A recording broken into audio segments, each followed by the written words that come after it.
자, 피레기의 종류는 피레기란 우선은 방전에 의해서 과전압을 제한하는 거다. 다시 그래야 되겠네.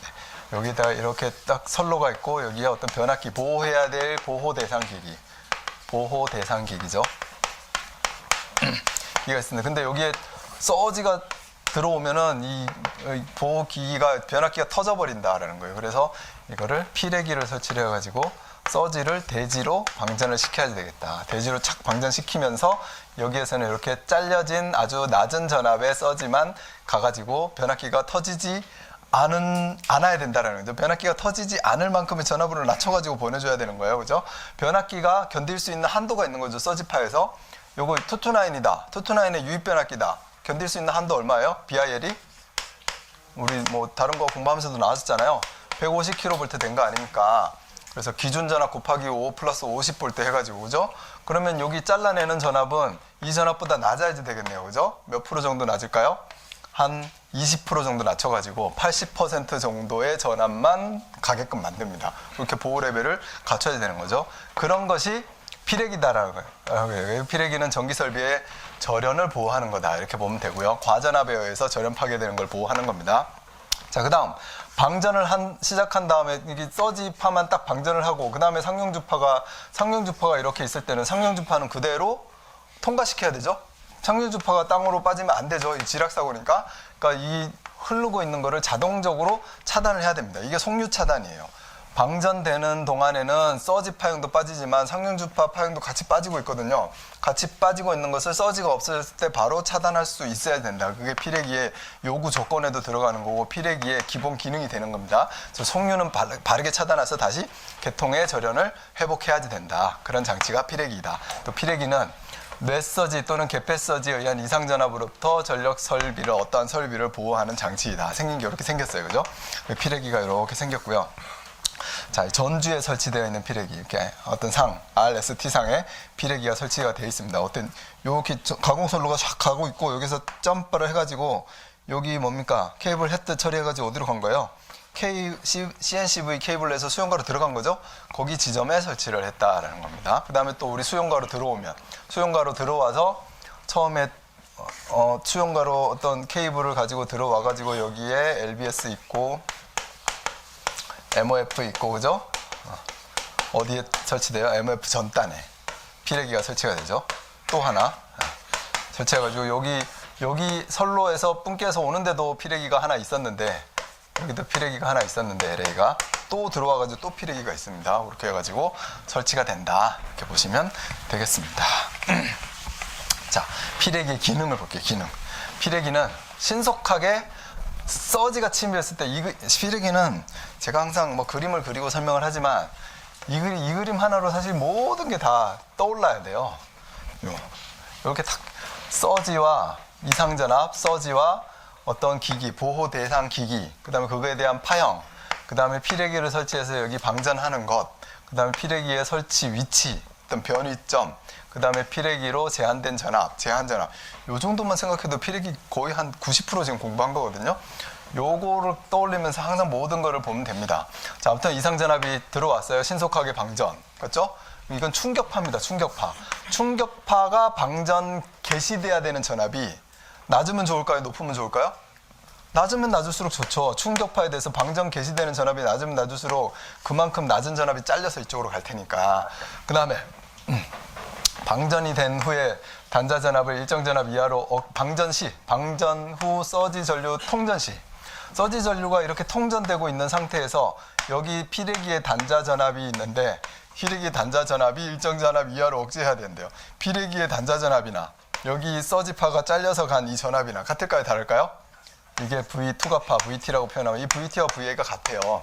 그래서 이 전압을 유지를 해야지 이게 보호 대상 기기에 걸리는 전압이 되는 거거든요. 이거를 억제를 해야 된다. 일정 전압 이하로. 제한 전압을 낮춰야지 된다라는 거죠. 이상 전압 처리 후 속류를 차단한다. 이상 전압이 서지가 빠질 때 서지가 빠지고 난 다음에 상용주파는 바르게 여기로 바로 여기 차단되지 않도록 딱 막아야 된다. 그래서 이 계통의 절연을 그대로 회복해야 된다는 거죠. 자동 회복 능력을 가질 것. 속류 차단이 돼야 된다라는 같은 얘기입니다. 그 다음에 뭐 기본적으로 구조가 견고하고 특성이 변하지 않아야 되겠죠. 여기에 어떤 ZNO라는 특성 소자를 썼는데 그 특성 소자가 자꾸 변화가 되면 안 됩니다. 항상 절연을 유지하게끔. 서지만 빠지고 상용주파선은 안 빠지게끔. 평소에 누설 전류가 약간 있을 수 있겠죠? 저항이 무한대는 되지 않을 테니까 약간의 누설 전류에 의해서 그게 과열되거나 특성이 변하지 않아야 된다. 그렇게 해가지고 생각하면 됩니다. 밑에 책의 밑에 보면 작은 글씨로 되어 있는 부분이 있는 것 같은데 주석에 보면 여기 보면 이제 충격파 방전 개시 전압은 낮을 것. 상용주파는 빠지면 안 된다면서요, 그죠? 상용주파에서도 상용주파수가 자꾸 높아지면 이 피렉이라는 녀석이 특성상 이걸 견딜 수가 없는 전압이 생길 수 있어요. 그걸 상용주파 방전 개시 전압이라고 하거든요. 상용주파는 빠지면 안 되니까 상용주파 방전 개시 전압은 어떤 게 좋다? 높으면 높을수록 좋아요. 그래서 상용주파 방전 개시 전압은 높을 것. 이래야지 속류 차단도 잘 될 겁니다. 방전 내량이 클 것. 방전하는데 발생하는 칸수. 이거 2.5카짜리 쓸 거냐, 5카짜리 쓸 거냐, 10카짜리 쓸 거냐. 그 칸수가 내량이 크면 클수록 좋겠죠. 그럼 더 비싼 피렉이고 더 좋은 피렉이죠, 뭐.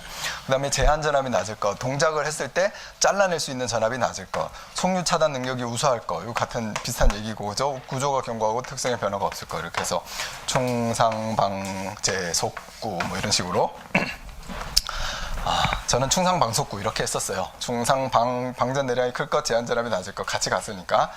뭐 그렇게 했는데 여러분들 하여튼 이거는 암기도 해야 되지만 이거 원리를 나중에 이해하면 어느 정도는 이게 크게 뭡니까 이게 어려움 없이 이렇게 여러분들 떠오를 겁니다. 충격파가 들어왔을 때 빨리 방전해야지, 개시 전압이 낮아야지, 상용주파에서는 당연히 높아야지 이러면서 보시면 됩니다.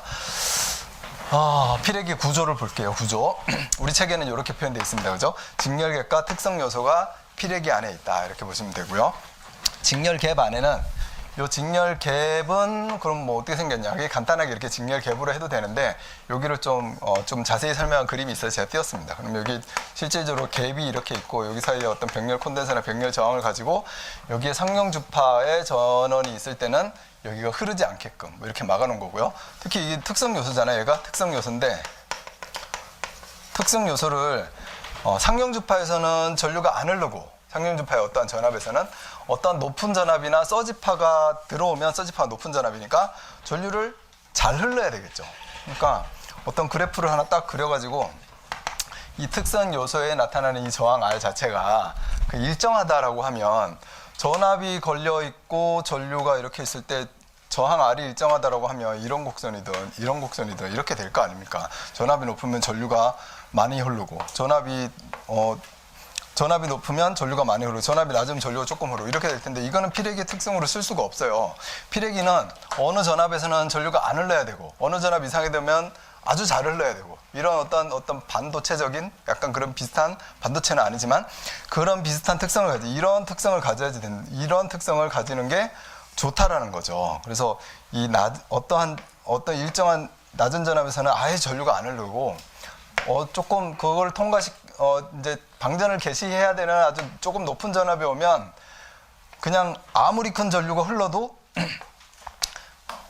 이 단자 전압이 상승하지 않고 저항이 엄청나게 낮아진다는 개념이죠. 저항의 변화가 없이 아주 큰 전류가 흘러도 낮은 저항이 유지가 돼가지고 전압이 더 이상 뜨지 않아야 된다. 그런 특성을 갖는 게 아주 좋은 피렉이거든요. 이런 재료를 찾다 보니까 SiC라는 걸 찾았어요. SiC. 탄화 규소입니까? Si가 이 실리콘 아니에요? 실리콘? 실리콘은 반도체의 재료 아닙니까? 그러니까 이런 특성을 가져야지 된다라는 거죠. 그래서 탄화 규소를 썼더니 어떠한 특성을 갖더라? 해보니까 그래도 이러한 특성을 갖더라라는 거예요. 이러한 특성을 가져가지고 어떤 전압에서는 전류가 조금밖에 안 흐르고 어떤 전압 이상이 되니까 전류가 확 이렇게 흐르더라. 그래서 피레기로 써야 되겠네? 그런데 피레기를 이 SiC를 가지고 썼더니 평상시에 전압을 걸어놓으면 뭐가 생겨요? 누설 전류가 발생하더라. 발생하지 않지는 않더라라는 거예요. 근데 누설 전류가 꽤 크더라. 그러니까 뭐가 있어야 된다? 갭이 있어야 된다. 이 갭이, 직렬 갭이. 그렇게 해가지고 작은 전류가 아예 그냥 차단되게끔 이렇게 만들어 놔야 되겠다는 거예요. 높은 전압이 여기에 떴을 때만 갭으로 이렇게 통과가 돼가지고 높은 전압이 어떻게 보면 약간 절연 파괴 개념이죠. 통과가 돼가지고 그 다음에 이 SiC의 특성에 의해서 전류가 쫙 흘러주는 그런 특성을 가져야 되겠다라는 거예요. 그래서 이렇게 만들어서 썼습니다. 우리가 이렇게 만들어서 썼고 지금 이제 어떤 소재를 개발을 한 거예요? ZNO 소자라는 걸 개발을 한 거죠. 그래서 ZNO 소자를 썼더니 ZNO는 이렇게 아주 이상적인 거하고 아주 비슷하게 가더라. 이렇게 이상적인 거에서 비슷하게 이렇게 조금 상승을 하긴 하지만 여기 시작 지점이 아주 우수하더라라는 거예요. 어느 정도 전압을 가했을 때 누설 전류가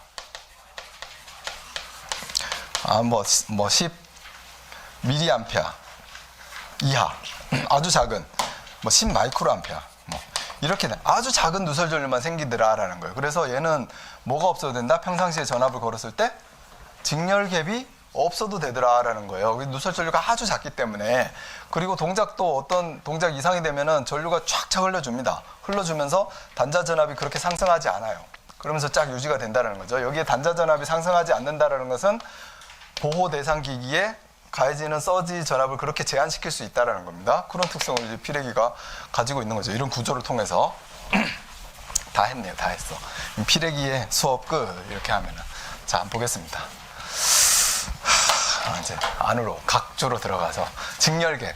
직렬갭은 어떤 역할을 하느냐? 신속히 이상전압을 대지로 방전해서 어떠한 이상전압 이상이 떴을 때는 여기가 통과가 돼가지고 신속히 이상전압을 통과시키고, 그 다음에 직렬갭이 있기 때문에 여기 서지가 나가고 상용 주파수가 있을 때는 얘가 차단을 시켜준다라는 거죠. 이 상용 주파 전압, 우리가 일반 투투나인에 걸려 있을 때는 그게 루트 3분의 1배, 그죠? 380일 때는 그게 루트 3분의 1배, 1541 때도 그게 루트 3분의 1배의 전압에서는 통과되지 않는 거예요. 그게 누설 전류 없이 바로 차단하는 특성을 가진다. 그게 직렬갭이 하는 역할입니다. 그럼 특성 요소. 특성 요소는 비직선 저항 특성을 가지고 있어야지 된다고 그랬는데, 이거 봤죠?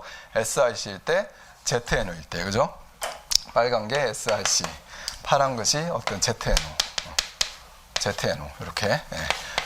이런 특성을 가져야 된다. 이게 이제 비직선 특성이죠. 이런 특성을 가져야지만 피레기로 쓸 수 있다라는 거고요. 큰 방전 전류에서는 저항값이 낮아가지고 많은 전류를 흘릴 수 있고요. 제한 전압도 낮출 수 있고, 낮은 전압에서는 여기 통과 못 시키게 그냥 딱 막아버려요. 높은 저항으로 이렇게 하는 특성을 갖춰야 된다라는 겁니다. 그다음에 특성 요새 종류에는 SRC와 ZNO가 있다. 지금 설명했고요. 특성 요새에 따라 VI 특성 곡선을 우리가 그려주고 설명해야지 되는 겁니다. 모든 피레기 종류를 설명을 할 때. 자, 그러면은 피레기 종류의 특성 요소와 SRC. 여기 지금 특성 요소는 요거보다 조금 더 이렇게 올라가도 되고요. 우리 실제로 그릴 때. ZNO는 쫙 해가지고 얘도 살짝 증가는 해요. 제가 이렇게 해가지고 좀 차이가 나게끔 그려주면 됩니다. 자, 이게 특성 요소에 따라서 VI 특성 곡선이 이렇게 정해져 있다. 이거 직렬갭, 이 갭형을 설명할 때도 이 그림 무조건 그려가지고, 갭형은 여기 갭이 없으면 누설 전류가 이만큼 생기기 때문에 못 쓴다. 그래서 갭이 필요하다.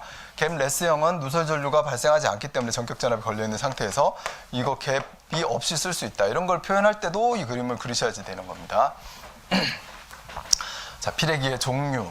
자, 종류를 이제 구분을 한번 해봤어요. 피레기를 종류별로. 공칭 방전 전류에 따라서 2.5카짜리, 5카짜리, 10카짜리가 있고, 용도에 따라서는 발변전소에 쓰는 거 있고, 배전솔로에 쓰는 것도 있고요. 그 다음에 구조에 따라서는 갭형과 갭 레스형이 있다. 이렇게 보면 되고, 갭이 있는 것과 갭이 없는 것. 갭이 있는 것과 ገብ이 없는 것은 특성 요소 때문에 그렇습니다. SRC나 ZNO를 썼기 때문에 갭이 있고 없고 하는 거고요. 재료에 의해서는 애자형과 폴리머형이 있네요. 그죠?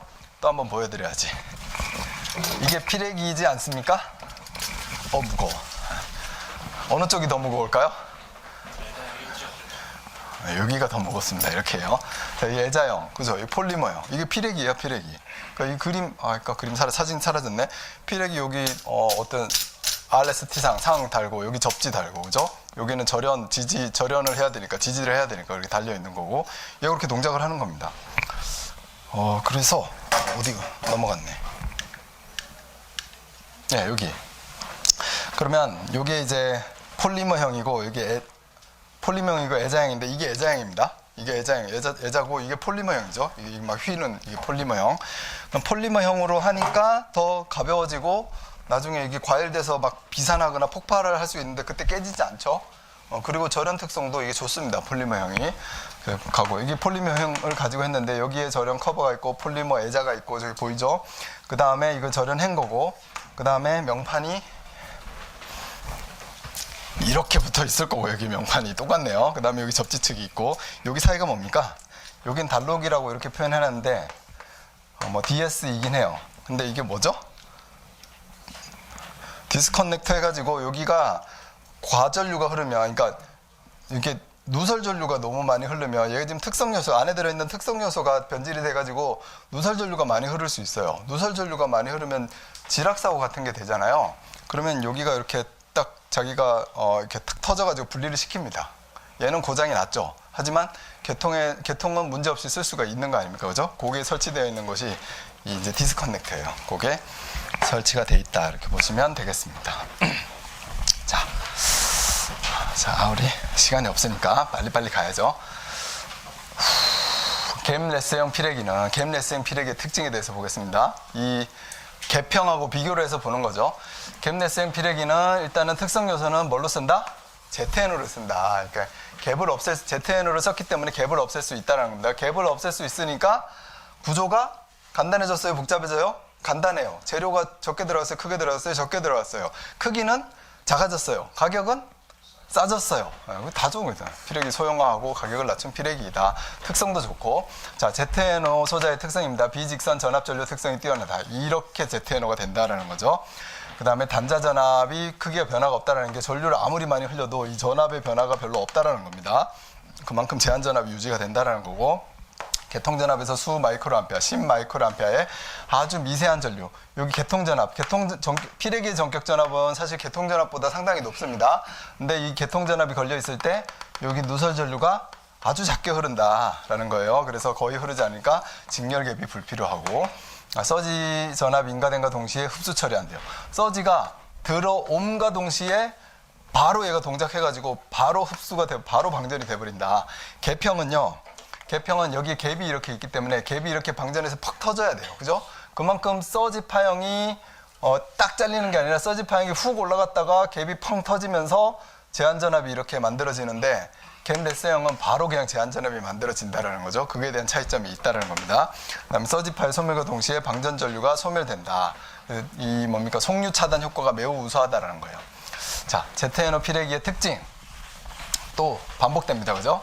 구조 간단, 소형화, 갭이 없으니까 피레기에 부합한 뛰어난 성능, ZNO의 어떤 비직선 특성, 그 다음에 빈번한 작동에도 얘가 잘 견디고, 재료에 대한 특성이죠. 특성 요소의 변화가 적다. 이것도 재료에 대한 특성입니다. ZNO가 이렇게 뛰어나다라는 거죠. 특성 요소 사고의 경우는 단락수와 같은 현상으로 연결될 수 있다. 자, 여기에서 ZNO라는 이 특성 요소를 썼는데 얘가 시간이 지나서 문제가 생겼어요. 그러면 어떻게 된다? 지락사고가 생길 수 있다. 직렬 갭이 있는 것은, 갭이 있으니까 지락사고가 절대 생길 수가 없죠. 근데 얘는 갭 없이 ZNO만 가지고 했기 때문에 ZNO가 변화가 생기면 지락사고가 될 수 있다. 그래서 여기 뭐가 달려있는 거예요? 피레기 자체에 디스커넥터가 달려있는 거예요. 이렇게 얘가 턱 터져가지고 여기가 이렇게 떨어뜨릴 수 있게. 근데 얘가 없다면 이렇게 지락 사고가 돼버릴 수 있다라는 거죠. 그거에 대해서 이제 피레기 ZNO의 특징을 보시면 됩니다. 자, 이번에 또 갭 저항형하고 갭 레스형하고 어떻게 동작이 되는지 한번 보는 거예요. 그래서 갭 저항형은 갭이 있고 여기 특성 요소로 SRC가 있는 거고, 갭 레스형은 갭이 없고 특성 요소로만 ZNO가 이렇게 있는 거예요. 그죠? 재료는 이렇게 사용을 가지고 한 거다. 그럼 갭형과 갭 레스형의 차이점을 한번 보자라는 겁니다. 그래서 이런 상경주파 파형의 전압이 있는 곳에, 이게 전압이에요. 전압 V. 전압이 이 서지가 팍 이렇게 들어왔어요. 서지가 빵 들어왔는데 이 서지가 방전을 하면서, 갭 저항형은 방전을 하면서 바로 방전되지 못하고 갭이 도통이 될 때까지 이렇게 올라가더라. 올라가고 방전이 시작되면 다시 내려와가지고 요렇게 어떤 서지 파형이 되더라라는 거예요. 요만큼 올라갔다가 내려와서 제한전압, 지금 축소된 거를 펼치면 이렇게 올라갔다가 이렇게 해가지고 이렇게 잘리더라, 이렇게 보면 되는 겁니다. 어떤 전압 파형이, 서지 파형이. 그 다음에 방전할 때 방전 전류는요. 방전 전류도, 이게 방전 전류 I가 되겠죠. 방전 전류도 방전 푹 됐다가 서지 파형이 없어졌어요. 여기서. 여기 지금 상륜주파거든요. 여기는 서지 파형이 없어졌는데 방전이 딱 멈추지 못하고 계속 갑니다. 뭐가 될 때까지? 전류 0점이 될 때까지. 상용주파수 파형의 전류가 0점이 될 때까지 이쪽으로 빠져요. 그러니까 2분의 1 사이클 정도로 빠질 수 있다는 거죠.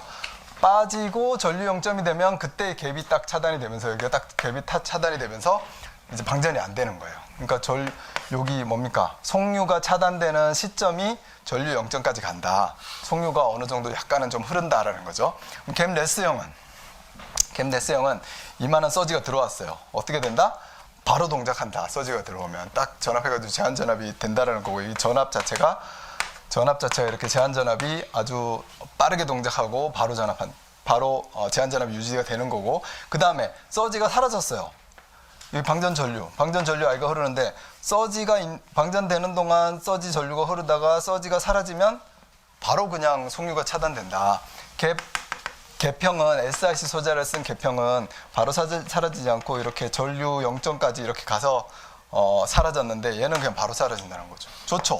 그래서 ZNO 소자의 특성이 매우 좋기 때문에 갭이 없어도 된다. 그래서 갭레스형이 되는 겁니다. 그래서 직렬갭으로 선로와 절연을 할 필요가 없어 소형 경량이 된다. 파형이 이렇다는 겁니다. 파형이 전류의 파형, 그 다음에 송유가 없다. 그 다음에 여기 제한 전압이 아주 빠르게 동작한다. 신속하게 동작한다. 더 높게 올라가지 않고 바로 동작한다. 이렇게 그냥 설명해 주시면 돼요. 두 개를 비교를 해보면 단자 전압의 상승. 이번엔 여기가 ZNO고 이쪽이 SiC입니다. ZNO가 갭 레스죠. 갭이 없고 여기는 갭형이고, 갭형. 자, 단자 전압의 변화가 여기 갭형은 거의 없죠. 딱 방전되고 그냥 빡 끝나고 이렇게. 여기 단자 전압의 변화가 거의 없다라는 거고, 여기는 방전 개시할 때까지 상승했다가 단자 전압, 제한 전압 이렇게 생긴다라는 겁니다. 서지 흡수. 갭 레스형은 서지 흡수가 빠르게 흡수되고요. 얘는 서지 흡수 속도가 좀 늦어요. 그러니까 이 방전 전압이 좀 더 올라갔다 내려오는 거, 올라갔다가 터지는 겁니다. 자, 이렇게 해서 송유 차단. 여기는 바로 차단됐어요. 여기는 전류 0점까지 송유가 흐르고 차단이 된다. 이렇게 비교하시면 되는 겁니다.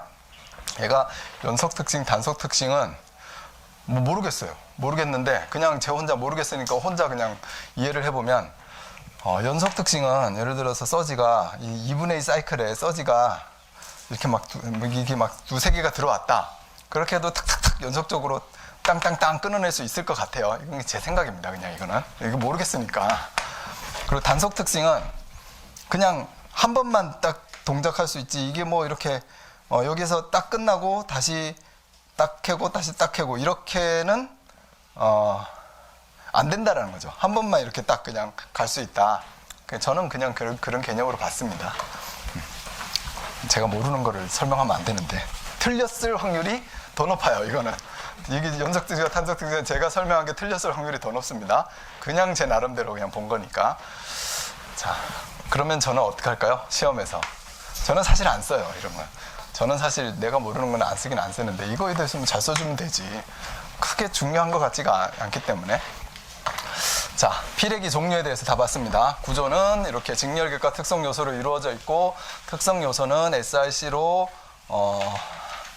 되어 있었다. 근데 ZNO라는 걸 만들어서 VI 특성 곡선이 매우 좋기 때문에 직렬갭을 뺄 수가 있었다. 비교, 이렇게 하면 되는 겁니다.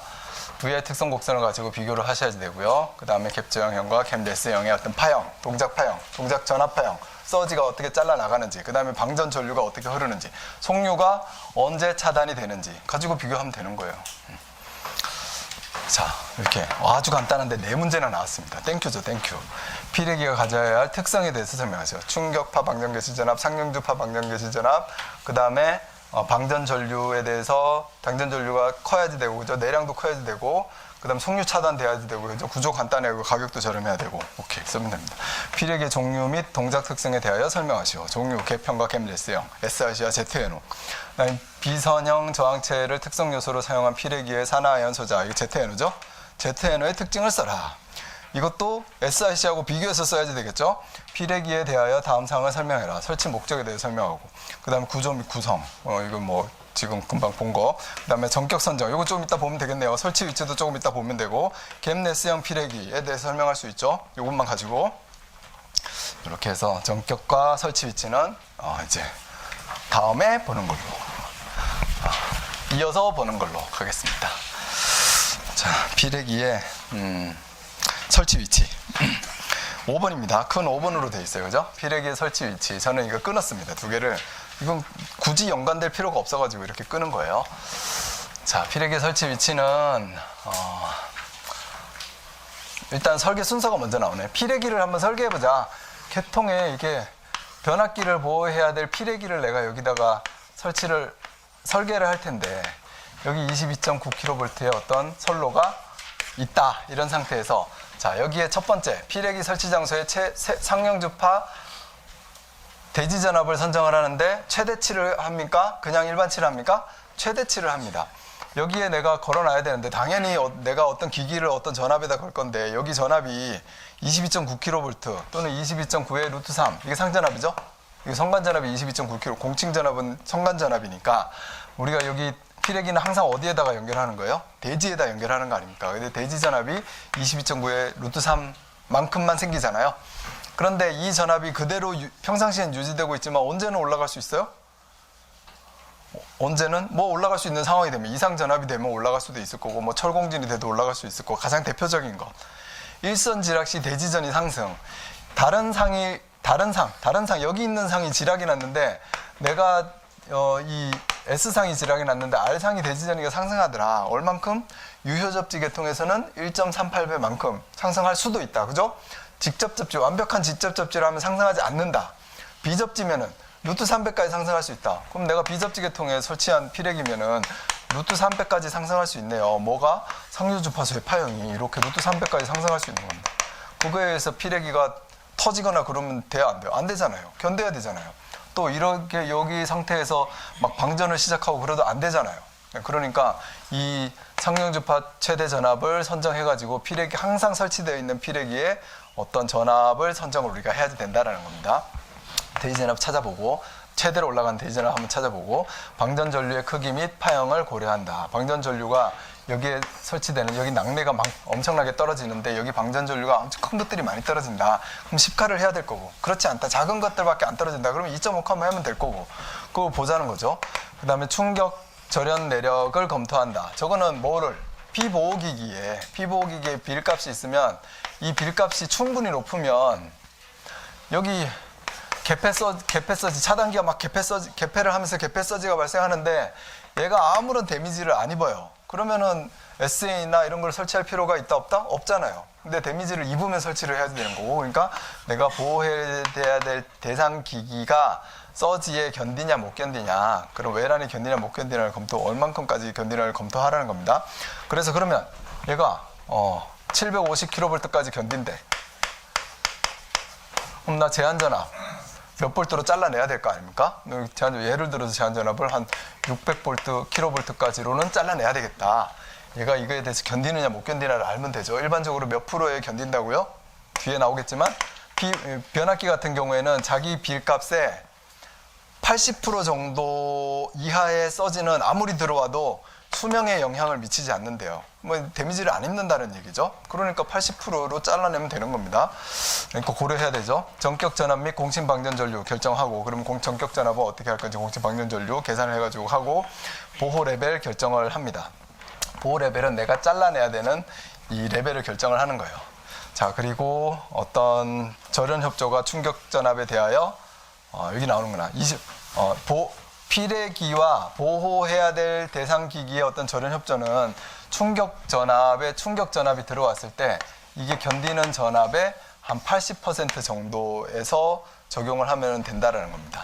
그 다음에 개폐서지에 대해서는, 자, 넷서지는 이렇게 짧고 높게 들어옵니다. 그죠? 개폐서지는 그렇게 넷서지보다는 높지 않지만 상당히 길게 들어오죠. 길게 들어오니까 이 낮은 전압에도 불구하고 여기 피보기가 받는 데미지는 있을 수가 있어요. 그죠? 그러니까 개폐서지에 대해서는 또 몇 프로 정도로 제한을 해가지고 해야 되느냐. 그래서 이 개폐서지에 대해서는 15% 정도 여유를, 얘가 이 빌값이라는 건 넷서지에 750V 견디는 거거든요. 얘가 개폐서지에 견디는 전압도 있을 거예요. 예를 들어서 이거 뭐 좀 낮춰볼게요. 많이 이만큼 낮아지는 않겠지만 개폐서지에 대해서는 한 500kV에 견딘더라, 이 변압기는. 그러면 이 피레기는 개폐서지에 대해서는 이거에 15% 아래로 내려와가지고 15% 아래로 내려와가지고 약 85% 정도로 레벨을 결정을 하면은 괜찮다라는 겁니다. 그런 내용들이에요. 이게 기본적으로 이제 피레기를 설치할 때 내가 검토해야 될 대상을 한번 본 겁니다. 자, 이건 좀 요렇게만 보고 넘어가고요. 이런 그림을 하나 그려가지고 이런 것들을 생각을 해보시면 돼요. 뒤에도 이제 계속 나올 건데 이런 그림을 하나 그려가지고 이 그림에 이제 이쪽에서 서지가 들어온 거예요. 이쪽에 서지가 후악 들어와가지고 피레기를 통해서 변압기를 보호하는데 서지가 들어왔을 때 어떤 보호해야 되는 변압기의 빌값이 있다면 그거에 내가 제한전압, 이 제한전압은 몇 킬로볼트로 해야 되느냐, 또 이 빌값의 몇 프로 여유를 갖고 가야 되느냐, 몇 프로죠? 20% 아래로 내리면 되는 겁니다. 그만큼의 어떤 피레기의 성능을 갖고 피레기가 또 평소에 걸려있는 전압에 대해서도 검토를 하고 방전 전류에 대해서도 검토를 하고 이렇게 해가지고 항상 생각하면 됩니다. 이제 앞으로 나오는 어떤 전압치들을 이런 거에다가 이렇게 여러분들이 대입할 수 있으면 돼요. 그 피레기의 전격 전압은 얼마냐, 피레기의 상용주파 방전 개시 전압은 얼마냐, 피레기의 서지파 방전 개시 전압은 얼마냐, 피레기의 제한 전압은 얼마냐, 그죠? 이런 것들을 착착착 전압의 높이를 우리가 여기다가 체킹을 내가 할 수 있으면 피레기가 공부가 되는 겁니다. 제대로. 자, 이건 피레기의 전격인데요. 22.9kV 용이에요. 공층 전압. 여기에 대지 전압이 22.9의 루트 3이면 얼마 정도 나오죠? 13kV 정도 나오죠. 13.2kV 정도 나오잖아요. 근데 13.2kV로 한 게 아니라 그거에 한 1.1배 정도로 한 것도 아니고 상당히 좀 높게 했죠. 한 18kV 정도까지 이렇게 견뎌야 된다. 왜? 일선 지락 시에 대지전이 상승해서도 문제가 없어야 되니까. 그렇게 보시면 딱 맞아요. 18kV 급을 선치를 한 거고, 적용 회로는 22.9kV고, 그 다음에 제한 전압이 이 녀석은 이 메이커에 있는 피레기는 제한 전압을 66kV로 여기를 229급이죠. 66kV로 딱 잘라내겠다는 거예요. 229급에서 빌은 얼마입니까? 변압기의 빌은, 유입 변압기의 빌은 150kV잖아요. 그러니까 이 60kV로 딱 잘라내니까 잘 잘라낸 거죠. 자, 여기 몰드 변압기는 몇 kV예요? 95kV 정도입니다. 여기 몰드, 여기에 80% 여유를 둬서 66이 안에 들어오면 이걸로 잘라낼 수도 있는 거고, 그렇지 않으면 더 성능이 좋은 피레기를 설치할 필요도 있겠죠. 이 피레기의 어떤 성능이 되는 거예요. 66kV 이하로 얘는 잘라낼 수 있다. 그 다음에 공층 방전 전류는 5카다. 그 다음에 방전 내량은, 얘가 방전 내량이 공층 방전 전류 같은 경우에 5카라고 했는데, 모르겠어요. 이 전류니까 아마 제 생각에는 얘가 이쪽으로 내려와야 될 것 같은 그런 느낌이 좀 들긴 하는데, 그 공층방, 얘를 혹시 내렸다. 20마이크로세크에서 5카를 견디는 거다. 그럼 10마이크로세크에서는 더 큰 전류도 견딜 수 있겠죠? 그런 개념으로 보시면 됩니다. 여기 지금 맞다 틀리다를 따지지 마시고 10마이크로 정도에서는 시간이 아주 많이 줄었죠. 그 다음에 파두 장의 길이 요 뒤에 가서 나와야 되는데 여기 4하고 8이라는 개념도 8은 확 올라갔다가 20마이크로세크로 내려온 거고 4에서 10마이크로세크는 4 마이크로세크 정도까지 이렇게 쫙 상승하는 시간이 그 정도 상승했다가 이렇게 떨어진 거거든요. 상당히 에너지가 많이 작아졌어요. 시간도 이렇게 짧아졌고 작아지니까 그 짧은 에너지에서는 65카까지 견딜 수 있다. 이런 개념으로 보시면 됩니다. 전격 주파수와 어떤 무게가 있었고요. 자, 피레기의 설치 장소를 볼게요. 이제 피레기의 설치를 할 때 고려해야 될 거를 한번 생각해 봤는데 거기에 사실 많은 기술이 이제 녹아 있는 겁니다. 이제 피레기의 설치 장소 어디다가 설치를 해야 되느냐, 이거를 원리적으로 얘기할 때는 어떠한 선로가 있는데 선로가 변화해요. 뭐가 변화합니까? 선로에 기기가 설치되거나 선로가 이렇게 가공선이거나 케이블이거나 재료가 변화했잖아요. 재료가 변화하면 뭐가 변화합니까? 특성 임피던스가 변화합니다. 특성 임피던스는 뭐예요? 약 루트 C분의 L 맞습니까? 특성 임피던스는 약 C분의 L이거든요. 이걸 특성 임피던스라고 하는데 특성 임피던스 Z1, 특성 임피던스 Z2, 케이블은 다르거든요. 그러면 여기 지점을 무슨 점이냐면 변이점이라고 해요. 특성 임피던스가 달라지는 지점을. 변이점에서는 항상 어떠한 파형이 서지가 들어왔을 때 서지 파형이 투과가 되기도 하고 반사가 되기도 합니다. 투과 반사가 막 일어나는 지점이 변이점이다 이렇게 보면 되는 거예요.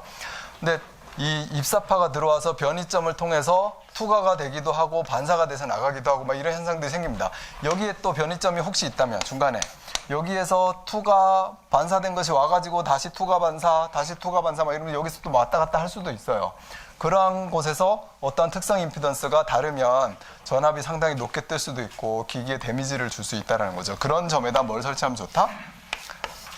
피레기를 설치를 하면 좋아요. 피레기를 딱 설치해서 뭔가 입사파가 들어왔을 때 방전이 되고 남은 것들만 투과하고 남은 것만 반사하고 이러면 상당히 줄어들 수 있는 거잖아요. 원리적으로. 자, 그렇게 되는 거고요. 투과파 전압과 반사파 전압의 어떤 공식, 이것도 좀 암기하고 있으면 좋겠습니다. 투과파 전압은 특성 임피던스 Z1, 특성 임피던스 Z2 두 개 더하기 분의 2Z2의 입사파, 이게 투과파고, 반사파는 Z2-Z1의 어떤 이 입사파 전압, 요만큼 이제 반사가 된다는 거죠. 그리고 요 공식도 좀 알고 계시면 좋겠고, 원리상은 피레기의 설치 장소는 변이점이다 라는 거고, 기술 기준에 의한 설치 장소를 한번 볼게요. 자, 변이점은 가공선일 때, 케이블일 때, 변압기일 때, 변압기 특성 임피던스 상당히 높죠. 그래서 이 선로보다도 변압기는 특성 임피던스가 엄청 높거든요. L이 크니까 그러겠죠, 뭐. 그죠? 그러니까 이런 변화가 있는 곳, 이런 곳에다가는 반드시 피레기를 설치한다. 이렇게 생각하고, 이 예를 보면 또 쉬워요. 발전소에 발전기도 코일이 있는 거고, 얘도 이 발전소에서 송전선로로 가면 이거 변이점 아닙니까, 여기가? 그 발전소의 어떤 인입구, 피레기 어떻게 돼야 되겠어요? 설치돼야 되겠죠. 가공선과 발전기가 서로 다르니까 특성 임피던스가 변이점이다. 그 다음에 변전소가 있다. 변전소에 변압기가 있잖아요.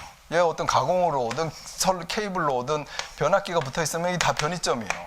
변이점이니까 변전소의 인입구, 변전소에 또 나가는 거 인출구, 여기 가공선이나 케이블로 나가겠죠? 나가니까 변이점, 인출구, 인입구에 다 뭐 설치한다? 피레기 설치한다. 오케이. 그 다음에 특과합 배전용 변압기의 고압 및 특과합처. 배전용 변압기가 어딘가 있으면 내가 투투나인으로 가다가 배전용 변압기를 설치했어요. 그러면 여기에 인입구 또는 인출구 이런 곳에 다 뭘 설치한다? 피레기를 다 설치한다는 겁니다. 다 그게 변이점이니까. 그 다음 특과학 고압 가공선로로부터 공급받는 수전 장소. 내가 수용가를 수전을 받을 거예요. 수전 받으면 가공선으로 가는 거 케이블로 끌고 들어와야 되죠? 변이점. 또 케이블로 끌고 들어와서 여기 변압기 있죠? 변압기 전단에 또 변이점 이렇게 보가지고 그렇게 데미지 보호하기 위한 전단에 설치하지만 개념적으로 변이점만 생각해도 이게 다 나온다는 겁니다. 또 지중선로와 가공선로가 만나는 지점 어떻게 되는 거예요? 변이점이다. 케이블과 가공선로가 만나는 지점 변이점. 거기에도 피레기가 반드시 설치가 돼야지 된다는 겁니다. 설치 장소 그럼 쉽죠? 암기할 게 없죠? 계통에 뭐 이거 말고 더 있습니까? 있는 것들이. 자, 피레기 설치 위치. 설치 위치. 피레기의 설치 위치를 다른 값으로 또 보면 단자전압과 같지만 잠깐만요. 어떻게 되고 이 피레기 두 번째 이 피레기의 설치 위치는 뭐냐? 자, 변이점에다 설치를 할 건데 얘를 지금 이제 변이점 개념보다 피보호기가 있다라고 했을 때 변압기를 이 피레기로 보호한다라고 했을 때 요 피레기를 여기 어느 지점에 설치하면 변압기 바로 앞에다가 설치할 수 있고 조금 떨어진 지점에도 설치를 할 수 있잖아요. 근데 약간 떨어진 지점에 설치를 하면은 여기 지점에서 서지파가 들어오면서 피레기 쪽으로 방전이 되기도 하고 여기 투과파가 흘러서 가는데 투과파가 변압기 앞에 갔다가 다시 여기에서 정반사 부반사 되고 와가지고 피레기 있는 곳에서 또 정반사 부반사 이렇게 왔다 갔다 한다라는 거예요. 왔다 갔다 하면서 변압기에 데미지를 줄 수가 있다. 여기 거리 S로 표현할게요. 거리 L이라고 된 책도 있을 텐데 거리 S 메타가 멀면 멀수록 변압기에 걸리는 실제로 변압기에 걸리는 어떤 서지 파행이 좀 증가할 수 있다라는 겁니다. 그러니까 어떻게 해야 됩니까? 가능하면 가까이 붙여야 됩니다. 얼만큼 증가하냐? 변압기에 걸리는 전압은 VTR은 실제로 피레기가 잘라내는 전압 이게 VP 또는 VA라고 해도 됩니다. 피레기가 잘라내는 전압에 더하기 서지파의 전파 속도 분의 2 뮤 S 이거는 파도 준도 뮤는 S는 거리 메타 요거만큼 전압이 더 데미지를 준대요 변압기에. 그러니까 내가 지금 이 전파 속도 내가 관리할 수 있는 게 아니잖아요. 그 다음에 어떠한 서지 파형이 들어왔느냐 파도 준도가 급준파가 들어왔느냐 완만파가 들어왔느냐 이거에 따라서 달라진다라는 건데 이거 내가 할 수 있는 게 아니잖아요. 그죠? 그러니까 뭘로 해야 된다? 거리를 가깝게 붙여야 된다. 그래야지 확실히 더 잘 보호할 수 있다라는 겁니다. 자, 그래서 감쇄 진동하면서 변압기에 작용을 하는데 파도 준도나 이격거리 진행파의 속도에 따라서 관계가 된다. 파도 준도 이격거리, 진행파의 속도에 따라서 관계가 된다라는 겁니다. 자, 이게 나타낸 것이 책에 있는 거예요. 지금 제가 쓴 수식, 그 다음에 피레기, 변압기 사이에 거리 S, 가능하면 가깝게 와야 된다. 영향을 미치는 것이 이 변압기에 실제로 걸리는 영향을 미치는 것이 전파 속도, 이 서지의 전파 속도와 파도 전도와 거리 S에 영향을 미친다라는 거예요. 그거에 대해서 써주시고, 자, 그러면 실무에서는 피레기에 위치는 피보 기기로부터 몇 메타 이내에, 최소 몇 메타 이내에는 설치해야 된다? 20m 이내에는 설치해야 된다. 혹시 20m 이내에 설치 못하는 상황이 생겼다. 그러면 어떻게 돼요? 한 개 더 설치해야죠. 내가 저쪽에 하나 내가 설치해야 된다 그러면 이쪽에 하나 더 설치해야 되겠다. 인입구 장치에 내가 설치했는데 내가 변압기까지의 거리가 20m가 넘는다. 그러면 한 개 더 설치해야 되겠다. 수용과 바로 앞에다가. 그런 것들이 이제 들어가는 겁니다. 변압기 단자에 가해지는 파고치는 거리 S가 길어지면 파고치가 높게 된다. 지금 설명했죠. 수식으로. 케이블인 경우에는 케이블 양단의 피레기를 설치해야 된다. 자, 가공선이 가고 있는데 내가 케이블을 가지고 뭔가 이렇게 끌고 왔어요. 근데 어디 지점에? 케이블 끝 지점에서 뭔가 가공으로 가든지 또는 케이블 끝 지점에 뭐 기기를 설치하든지 그럴 거 아닙니까? 그죠? 그러면 이 끝 지점은 항상 뭐가 되는 거예요? 변 위점이 되는 거예요. 케이블 이쪽에 양단에는 반드시 고압 선로형 케이블 같은 데는 반드시 피레기가 있어야 됩니다. 우리 실제로 설계할 때도 구내에서 투투나인 수전 받아가지고 665로 변압을 했어요. 케이블로 끌고 가가지고 저 부변전실에다 갔어요. 근데 구내에는 이게 투투나인 수전 받는 곳에 피레기 설치했어요. 그 다음에 수전 지점에도 또 MOF 전단에도 피레기 또 설치했어요. 근데 변압기가 있고 케이블로 끌고 공동구로 해가지고 뭐 저 부변전실로 갔다. 근데 거기는 아무런 피레기 같은 걸 설치를 안 했다. 안전공사에서 이거 바로 탁 보고 여기 피레기 설치하세요. 바로 그럽니다. 그러니까 구내에 내가 고압 케이블들을 설치를 할 때도 피레기를 설치를 해야 된다. 이렇게 보시면 되겠습니다. 그래서 피레기, 케이블 양단에는 반드시 피레기를 설치를 해준다.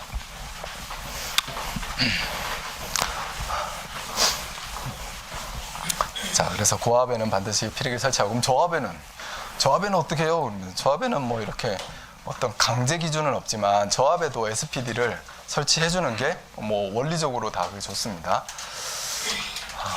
라번 피레기의 접지. 그럼 피레기는 접지를 어떻게 하면 좋을 것인가? 피레기 접지라네요. 자, 이거 똑같이 그려놓고 또 생각해 볼게요.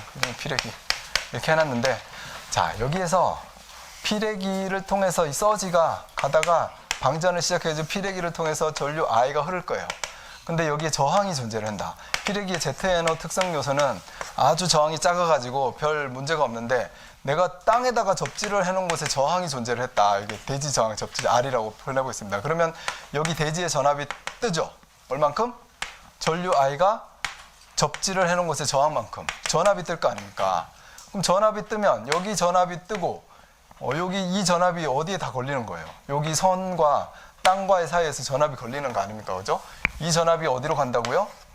여기 피보 기기에 미치는 전압이 된다고요. 그러니까 전류가 쫙 빠져서 흐르는데 피레기의 접지 저항이 높으면 전류도 많이 잘 안 흐를 뿐더러 여기 전압이 뜨게 돼요. 그 뜬 전압만큼 이 피보 기기에 데미지가 가는 겁니다. 그러니까 이 접지 저항을 어떻게 해야 돼요? 무조건 작으면 작을수록 좋은 거예요. 그냥 그렇게 생각하면 무조건 작으면 작을수록 좋다. 나 1옴 했는데 0.1옴 해볼까? 돈이 많이 들겠지만 작으면 나쁠 건 하나도 없어요. 그러니까 피레기는 가능한 3옴 이하를 유지하고요. 가능한 작게 한다. 이걸 꼭 여러분들 써주시고, 다중접지식으로 하면 접지장은 더 낮아질 수 있는 거잖아요. 그 피레기 입장에서는 다중접지식으로 해도 좋다라는 거죠. 네, 그리고 접지 도선은 가능한 짧게 한다. 여기서 흘러내려오는 이 GV 선 자체도, 접지선 자체도 짧게 하자. 왜? 길면 길수록 뭐니까? 저항이니까. 먼저 짧게 하는 거죠. 가능한 짧고, 가능한 굵게 이렇게 해주면 되는 겁니다. 그 다음에 단독 접지가 좋으나 공통 접지도 가능하다. 단독 접지가 좋다라는 것은 얘가 뜨면서 전위 상승이 될 텐데 이 전위 상승이 다른 기통에 전혀 미치지 않는 게 단독 접지 아닙니까? 뭐 그게 하면 뭐 퍼펙트 하겠지만 공통 접지를 해도 뭐 안 되지 않는다라는 겁니다. 공통 접지도 가능하고, 접지선의 굵기 선정은 여기 피레기 선의 굵기 선정, 모든 선의 굵기 선정 어떻게 하는 거예요? 굵기 선정 S는 K분의 루트 I 자승 T로 하는 거 아닙니까? 그죠? K분의 루트 T에 곱하기 I. 이렇게 해가지고 하는 거 아닙니까? 모든 선의 굵기 선정은 사실 이렇게 하는 거예요. 접지선이라고 이게 빠져나가진 않죠. 접지선의 굵기 선정 이렇게 하는데 이 시간 t는 지락 그쪽으로 피레기다라고 하면 여기 피레기가 방전하는 시간 동안 방전 전류가 이만큼 흐를 때인데 그게 도체가 견디느냐 CV선으로 했든지 GV선으로 했든지 우리 뭘로 많이 해요? GV선으로 많이 하죠? 그럼 GV선에 대한 거를 계수를 넣으면 되는 거죠. GV선에 대한 계수는 여기 있는 겁니다. 30도에서 160도까지 했을 때는 143 55도에서 126으로 할 때는 160도까지 할 때는 126이라는 계수를 넣으면 되고 그 다음에 여기는 281을 우리 샘플로 넣어놨는데 이건 GV선이 아니죠. BC선으로 했을 때죠. 베어 케이블로 했을 때 나동선으로 했을 때는 281을 넣어도 되는데 30에서 이 나동선은 용융 온도까지가 허용되는 온도예요. 왜냐하면 절연체가 없으니까. 그래서 용융되는 1083도까지 갈 때 개수가 284입니다. 55도씨부터 출발하면 더 줄어들었죠. 개수가 줄어들면 자꾸 단면적은 굵어져야지 되는 거예요. 단면적 굵기를 선정을 그렇게 하면 되는 거고. 그럼 282는 뭐냐? 요 사이에 들어가 있잖아요. 뭘까요? 온도가 40도에서부터 한 거예요. 그냥 자기 마음대로 아무 설명 없이 그냥 40도에서부터 한 걸 넣은 겁니다. 그러니까 요렇게 공식이 정해진 게 아니에요. 그죠? 얘는 도체의 종류에 따라서 도체의 어떤 이게 시작하는 온도에 따라서 달라지는 겁니다. 그거를 이 표로 우리가 주어진 표, 내선규정, 내선규정 또는 IEC 60363, IEC 6036 사이에 있는 표를 가지고 우리가 대입할 수 있어야 됩니다. 자, 아무튼 바뀌지 않는 건 뭐예요? 이 수식이에요. 바뀌지 않는 거. 자, 또 여기에 피레기가 아니라 이제 여기 고압 외함을 접지했다라고 볼까요? 고압 외함에 변압기를 접지했다. 그냥 보겠습니다. 변압기에 고압 측의 외함을 접지했다. 일선 지락이 생겼으니까 일로 통할 수 있다. 그죠? 그러면 일종 접지라고 하면 좀 그러네. 지금은 이제 고압 외함 접지다. 그러면 일선 지락 시에 흐르는 전류 넣고 일선 지락 시에 회로가 차단되는 차단 시간 넣으면 되겠죠? 그렇게 해서 여기 보니까 229급에서 일선 지락 사고 생겼을 때 차단 시간이 1.1초래요. 직접 접지돼 있는 계통에서. 그 다음에 6.6 비접지 계통은 상당히 조금 더 천천히 차단이 된다는 겁니다. 왜냐하면 전류 감지가 그렇게 빨리 안 되니까. 그래서 GVT에서 전압 감지하고 그러고 차단해야 되니까 그 1.6초 정도가 걸릴 거다라는 거죠. 이런 것들 이제 접지 계통에 따라서 막 넣어주면 되는 겁니다. 그리고 계산하면 되는 거예요. 계산 문제가 나와도 그냥 그렇게 넣으면 되는 거예요. 자, 변압기 중성점의 접지다. 이 공식을 넣는다.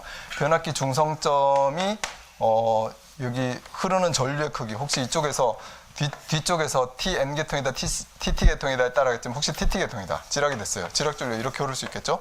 혹시 그 지락 전류를 계산하고 여기에 차단할 수 있는 저 앞쪽에 차단 시간 계산하고 그렇다면은 이 굵기로 공식을 통해서 넣을 수가 있는 거죠.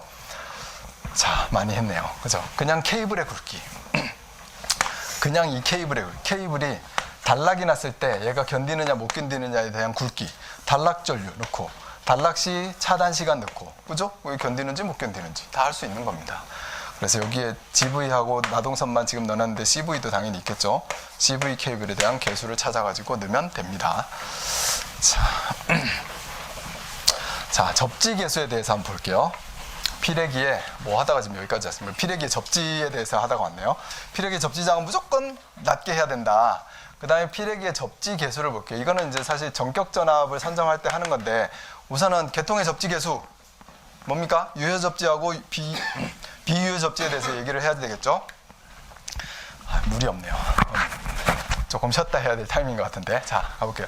접지 개수와 비유효 접지와 유효 접지가 있는데 거기에서 유효 접지는 대지전이 상승이 지락 시의 대지전 상승이 1.38배, 비유효 접지는 루트 300까지. 이게 뭐예요? 그 접지 개수예요. 그게 접지 개수다 이렇게 보면 됩니다. 그래서 여기는 정의는 일선 지락 사고 시의 절지점에서 원전상의 대지전압 치료치 사고 제거 후에 성간전압의 백분율로 표시한 것. 그렇다는 것은 VF다라는 것은 고장이 났을 때 건전상의 대지전압이 얼만큼 올라갔느냐. 그 다음에 여기 분모는 사고 제거 후에 성간전압이 얼마나. 일단 사고 제거 후에 전압이 들어갈 수 있습니다. 근데 성간전압이 들어갔으니까 여기 상전압분의 성간전압이 된 거죠, 그죠? 여기 성간전압으로 넣으면 성간전압분의 상전압이 된 거예요. 성간전압은 이미 곱하기 루트 3배가 되어 있는 거예요. 상전압 대비로 하면. 근데 여기에서 유효 접지 계통에서는 1.38배 상승할 수 있고 비유효 접지 계통에서는 루트 3배까지 상승할 수 있다면서요. 그러니까 비유효 접지 계통에서는 얼마다? 루트 3 날아가니까 1이다. 접지 계수가. 그 다음 유효 접지 계통에서는 1.38배 상승할 수 있는데 루트 3으로 나눠주니까 0.8이다. 이렇게 되는 겁니다. 0.8. 그래서 여기 보면 유효 접지되어 있는 계통에서의 접지 계수는 0.8이라고 80%라고 하고요. 비유효 접지되어 있는 곳의 접지 계수는 1이라고 해요. 100% 1이라고 합니다. 자, 이렇게도 여러분들이 생각을 바로 할 수 있어야 되고, 얘는 뭐예요? 성간전압 대비 건전상의 대지전이 상승이 이루어지는 상의 상전압을 비교를 한 겁니다. 이렇게 되는 거고. 자, 상전압 대 상전압으로도 갈 수 있어요. 그죠? 고장난 상의 전압이 몇 배 상승하느냐에 대한 어떤 상전압. 고장나지 않은 상이 고장나기 전의 상전압. 그럼 얘가 전이 상승하는, 분자가 전이 상승하는 거잖아요. 몇 배 상승한다? 유효는 1.38배. 비유효는 루트 3배. 이렇게 상승한, 얘가 그대로 접지 계수가 되는 거잖아요. 그대로 상전압 대 상전압으로 가면 접지 계수를 1.38배, 0.8에 루트 3하고 곱한 거와 같습니다. 그 다음에 그냥 루트 3배까지 상승한다면서요. 1 곱하기 루트 3하고 같은 거예요. 요것도 접지 계수로 얘기할 수 있고, 1.38배나 루트 3배도. 또 그 다음에 0.8하고 1도 접지 계수로 얘기할 수 있다는 거죠. 비교 대상이 성간전압이냐 상전압이냐에 따라서 달라질 수 있다는 거예요. 분명히 이해하시고 보셔야 됩니다. 왜냐하면 여러 가지 책에서 접지 계수를, 유효 접지 계통의 접지 계수를 어떤 데서는 0.8이라고 그러고 어떤 데서는 1.38이라고 그러고 막 여기저기 막 나오니까 그럴 때마다 헷갈리지 말라는 겁니다. 비유효 접지 계통에서는 접지 계수를 어떤 데서는 1이라고 그러고 어떤 데서는 루트 3이라고 그러고 이럴 수 있다는 거예요. 피레기 설치 위치. 변이점 생각하면 되겠죠? 변이점에 대해서 생각해야 되고, 변이점에서는 투과 반사가 이루어지니까 그 점에 피레기의 설치 위치가 필요한 것이다 라는 거고요. 그러면 피레기 설치 위치는 발전소의 출발점, 변전소의 인입구 인출점, 변압기 있으니까, 그 다음에 케이블이라고 가공선이 있으면 그 점에 설치해야 되고, 수용가가 있으면 수용가에 들어오는 곳에다 설치를 해야 되고, 배전용 변압기가 있으면 배전용 변압기에 1차 측, 2차 측에 다 설치해야 되고, 그렇게 설치하면 되는 거고요.